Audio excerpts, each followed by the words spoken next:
नमस्कार मंडळी, मी Sneha the radio woman या माझ्या युट्यूब चॅनलवर आणि नवरात्रीचे 9 रंग या माझ्या सिरीज मध्ये तुमचे स्वागत करते. तो मंडळी, आजचा दिवस आहे चौथा आणि रंग आहे पिवळा. तो आजच्या दिवशी कुष्मांडा देवीची पूजा केली जाते. असं म्हटलं जातं की या विश्वाची निर्मिती ही या देवीच्या हास्याने झाली होती आणि तसेच या देवीच्या 8 हातांमध्ये म्हणजे वेगवेगळे शस्त्र आणि अस्त्र होते.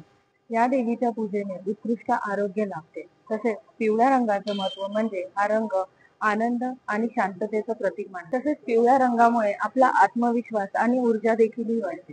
तो मंडळी, तुम्हाला माझा हा व्हिडिओ कसा वाटला मला नक्कीच कमेंट सेक्शन मध्ये कळवा. तोपर्यंत भेटूया आपण माझ्या पुढच्या व्हिडिओमध्ये.